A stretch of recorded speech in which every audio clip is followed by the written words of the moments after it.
We all love child stars, but ever wondered what happened to some of your favorite when they're all grown up? Well, here to tell us where they are now is our very own Alicia Corals. So Alicia, the Wonder Years, that was all about the romance between Kevin Arnold and Winnie Cooper, but who can forget nerdy best friend Paul Pfeiffer, played by Josh Saviano?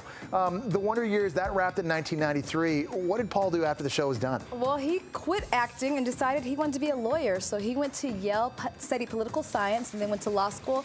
He now has his own celebrity branding firm and also his own law firm, but he didn't completely quit because he went back to Law & Order SVU to play a lawyer. So you gotta like that life imitating art, imitating life.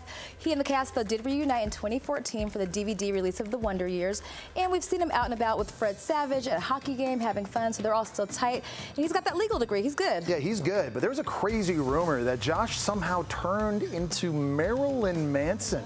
Can we set the record straight? Okay, it's not true. But we don't know how this rumor started, but it was really out there. And he said he didn't realize about it until, Jesse, your face. They do kind of look alike.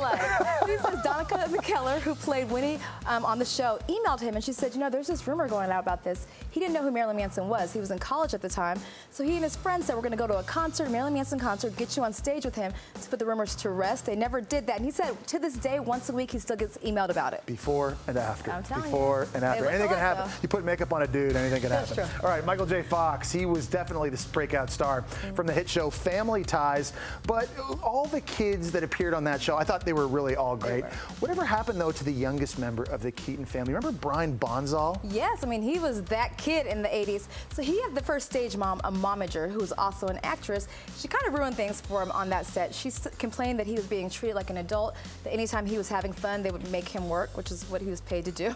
So after that show, he went on to star in Star Trek: The Next Generation.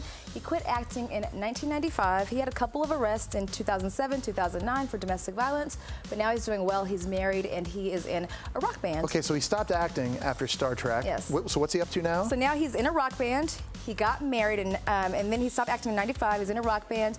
He had those run-ins with the law, but he's doing okay. He's given up acting to focus on his music career. A lot of child stars just giving up acting as they get older. Yeah. It's unbelievable. It sounds like they're doing okay. I think so. We're going to check in with another member of the fictional Keaton family, Tina Yothers. She was only 9 years old when she landed the role of Jennifer. It's unbelievable. Well, just like Brian, she gave up acting to focus on music. So she's in a band with her brother, but then she kind of did the reality TV thing. She's done Celebrity Wife Swap, Celebrity Fit Club. She was on What Not to Wear. So she's finding her lane in the reality TV. She's done all the reality TV, but no Dancing with the Stars yet. What are they waiting for? What's going on? Justin. I know. How do you think Tina feels about being part of such a beloved family, though, in series like Family Ties? Well, she says instead of seeing it as a negative, meaning that everybody always asks her about it, she's embraced it. She says people ask me about it because they loved the show, and she says she realizes it's probably the biggest thing that she'll ever do in her life. So instead of fighting that tide, she just says, I'm happy I was part of it. Okay, another show you cannot forget. What about Married with Children? One of my favorite shows. Remember that? It was unbelievable. And everyone on that show, I feel like, has done well after the show. Ed O'Neill, he's on Modern Family. Katie Sagal, Christina Applegate, they've really gone on and had successful TV and film careers. But what about the youngest Bundy? David Faustino. Remember he played Bud? Yes, he did. So he started on that show when he was 14. He was on it for 11 years. So we literally saw him from, being a teenager to becoming a man. But he's doing great. He's done a ton of cameos, including in Modern Family with Ed O'Neill. He actually did a TV show called Starving, an online show basically loosely based on his life. And he's still tight with everybody. All of his co-stars from Married with Children appeared on Starving, so he's doing really well. We've seen some spin-offs start to happen in TV. Of course, Fuller House, great example. This would seem like the perfect time for a Married with Children spin-off. Fans they're hoping for it. Any chance we're going to see one, you think? So David has been working on this for years, but there's some legalities that they still have not worked through. But he says, look, he really wants it to be on Netflix because he says, could you imagine Married with Children uncensored? Unbelievable. That's amazing. With all the swear words. Yes, and he said all the cast members have agreed to come back on. They won't be regulars, but they'll pop in and out. I want to see it, Jess. I think that would be a sell. I would definitely tune in for that. Okay, the hit show Party of Five, that's coming back, but not with any of the original cast either. Let's check in where the youngest star from the original series is. Remember Lacey Chabert? Yes. She was on Broadway. She actually got her start starring in Les Miserables before she was cast for Party of Five.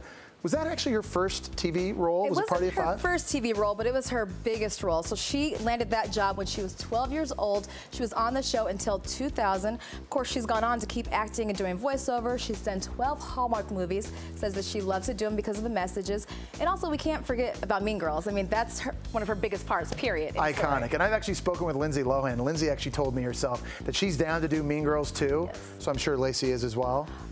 But you know, neither one of them are starring in the Broadway show, Jesse. Okay. So I'm just hoping that they're holding out for Mean Girls 2. There's time. There's time, they should right? always leave room in their calendar for that. Yeah, Tina should call us. We got some ideas. It would be a knockout. Tina, we know you're watching. Let's make Mean Girls 2 happen. Yeah, he'll call Lindsay. You'd make your friends. Yeah, listen, I can make phone calls. I know people. Not as much as Alicia Quarles, though.